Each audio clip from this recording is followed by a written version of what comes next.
Bon, on plonge aujourd'hui dans le grand bain de la finance, les amis. Le 2 avril, c'est une date qui fait parler, hein. Certains admettent même le jour de la libération de Trump. Rien que ça, Otto. Vous nous avez envoyé plein d'analyses sur l'impact potentiel des tarifs douaniers que Trump a dans ses cartons et sur la direction que pourrait prendre la Fed. Alors on va essayer de démêler tout ça ensemble et surtout on va voir ce que ça signifie concrètement pour vous. Tout à fait. Tarifs douaniers, réaction de la Fed, perspectives pour les marchés. On va décortiquer tout ça. Vous avez partagé des sources vraiment intéressantes sur la psychologie des investisseurs, ce que racontent les médias, et puis la situation de secteurs importants comme l'immobilier et l'automobile. Notre mission, c'est d'y voir plus clair dans ce contexte un peu électrique, on va dire. Ouais, l'écrique, c'est le mot. Bon, commençons par ces fameux tarifs douaniers de Trump. Le 2 avril, c'est bientôt, et au début, il y avait une vraie trouille de voir des droits de douane sur tout et n'importe quoi. Mais, et ça c'est important, il semblerait que ces tarifs soient finalement plus ciblés que prévu, d'après vos sources en tout cas. Du coup, est-ce que ça pourrait calmer un peu les marchés, Lagarde? Oui, c'est possible. Le fait que ces tarifs soient peut-être moins couvre-tout que prévu, ça a effectivement rassuré certains investisseurs. C'est fou comme le marché peut changer d'avis rapidement. Mais attention, l'incertitude, elle est toujours là. Trump, il est capable de changer son discours d'un jour à l'autre, hein, et pourrait très bien redevenir super agressif sur le commerce international, et là, panique à Bora. Ah oui, on est vraiment sur un fil. D'ailleurs, ça me rappelle ce vieux dicton de la bourse. Acheter la rumeur, vendre la nouvelle. Vous pensez que ça pourrait s'appliquer ici? C'est-à-dire, est-ce que le marché a déjà intégré l'idée de ces tarifs? Et du coup, l'annonce officielle, quelle qu'elle soit, pourrait provoquer l'effet inverse de ce qu'on attend. Ah, vous posez les bonnes questions. C'est vrai que c'est un principe psychologique important sur les marchés. Si au final, les tarifs sont moins durs que prévu, ça pourrait effectivement soulager tout le monde. Et on pourrait même voir les actions remonter. Par contre, si Trump se met à faire le gros bras plus que prévu, là, attention à la volatilité, surtout dans les secteurs sensibles au commerce international. La tech, l'automobile, l'industrie. Justement, vous parlez de scénario. Dans vos sources, il y en a deux pour le 2 avril. Le premier, plutôt optimiste. Trump minimise l'importance des tarifs et hop, la bourse repart à la hausse. Le deuxième, plus pessimiste. Trump joue l'escalade et là, c'est la pagaille, surtout dans les secteurs qu'on vient de citer. D'après vous, quel scénario a le plus de chances de se réaliser? Difficile à dire, franchement. Ce qui est intéressant, c'est que les médias, comme CNN par exemple, ils ont tendance à dire que Trump exagère sur les tarifs. Mais en même temps, il a peut-être intérêt à jouer les durs, même si ça fait un peu souffrir les marchés à court terme. Il faut qu'il garde sa crédibilité auprès de ses électeurs, vous voyez. Donc voilà, entre ce que racontent les médias et les motivations politiques de Trump, c'est pas simple de s'y retrouver. Bon, passons à l'autre grand acteur de cette histoire, la Réserve fédérale. Trump, il n'y va pas de main morte pour leur mettre la pression, hein. Il veut qu'ils baissent les taux d'intérêt et vite tôt. Mais quel serait l'impact d'une telle décision? Est-ce qu'on pourrait vraiment voir la bourse s'envoler, comme le dit l'une de vos sources? Alors, une baisse des taux importante, ça aurait forcément un impact énorme sur les marchés, ça c'est sûr. Et le scénario optimiste que vous décrivez, il n'est pas impossible. Mais pour ça, il faut que plusieurs choses se passent en même temps. D'abord, que les inquiétudes sur les tarifs se calment un peu. Ensuite, que les résultats des entreprises soient stables sans trop de mauvaises surprises. Que les prix des matières premières restent tranquilles. Et puis que l'inflation, mesurée par l'IPC, l'indice des prix à la consommation, redescende en dessous de 2,5%. Ah, et bien sûr, il faut que la Fed annonce clairement des baisses de taux pour cet été. Et si tout ça se produit, la source part d'une forte poussée du marché, comme en 2018. Oui, exactement. Bien. Si toutes ces conditions sont réunies, on pourrait vraiment voir les actifs risqués décoller. La politique de la Fed, ça peut vraiment jouer un rôle d'accélérateur si l'environnement économique devient plus favorable. Mais attention, on parle bien d'un scénario idéal, hein. Faut pas vendre la peau de l'os avant de l'avoir tué. En parlant de la Fed, ils ont annoncé un ralentissement du resserrement quantitatif, le fameux QT.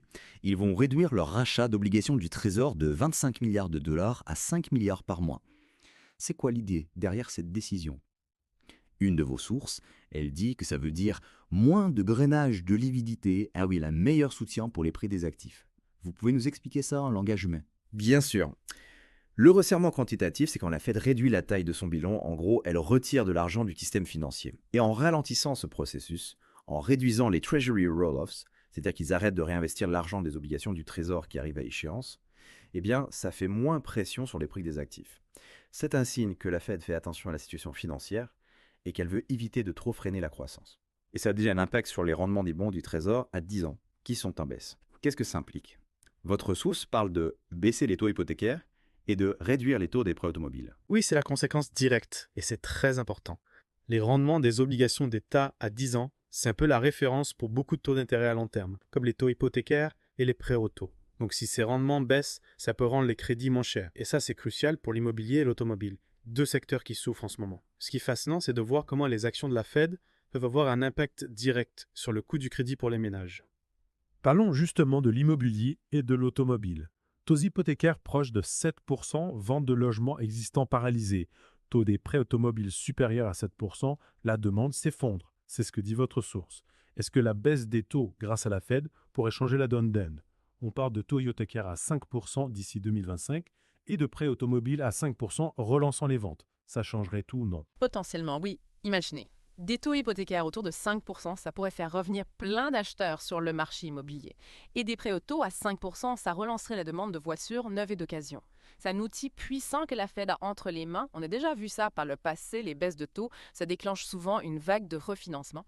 Les propriétaires, ils se retrouvent avec plus d'argent et ça peut stimuler toute l'économie. Et ça nous amène à la notion de cycle dépenses. Quand les taux sont bas, c'est comme si la Fed disait « Allez-y, dépensez, achetez des maisons, des voitures ». Par contre, quand les taux montent, c'est plutôt freiné. Votre source parle d'un possible cycle Gauss-Penn entre 2024 et 2027 si l'inflation reste calme et que la Fed baisse les taux. Et puis, si l'inflation repart, on pourrait avoir des hausses de taux à partir de 2028. C'est un scénario économique assez intéressant, non? Oui, c'est une analyse pertinente. La politique de la Fed, ça influence le coût du crédit, bien sûr, mais aussi la psychologie des consommateurs et des entreprises. Des taux bas, ça encourage l'investissement, la consommation. Des taux hauts, ça vise à calmer le jeu pour contrôler l'inflation. Le calendrier que vous citez, c'est une projection plausible, basée sur les hypothèses actuelles. Mais bon, tout ça peut changer en fonction de la conjoncture. Bon, pour résumer, qu'est-ce que nos auditeurs doivent retenir de tout ça? Votre source donne des pistes pour le court, le moyen et le long terme. Exactement. À court terme, on surveille de près l'annonce des tarifs douaniers le 2 avril et la communication de la Fed. Ça va donner le ton pour les marchés. À moyen terme, les résultats des entreprises et l'inflation, les PC, donc c'est ça qui va déterminer quand la Fed va baisser les taux. D'ailleurs, l'indice GSG qui suit plein de matières premières, il est stable. Donc pas de grosse pression inflationniste de ce côté-là, c'est un point positif pour la Fed. Et à long terme, les rendements des bons du Trésor à 10 ans, ça va être l'indicateur clé pour voir si l'immobilier, l'automobile et les actions en général peuvent repartir à la hausse. Et dernier conseil de vos sources, et pas des mots de moment, ma seule fille, la passion foutaine.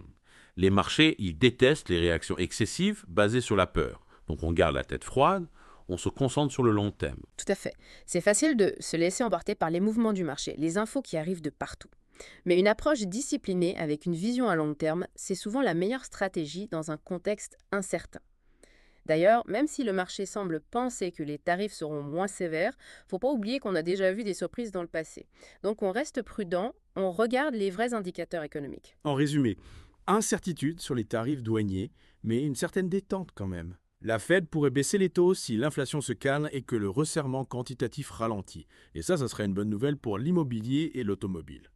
Le point clé, c'est l'interdépendance de tous ces facteurs. Politique commerciale, politique monétaire, réaction des marchés. Tout est lié.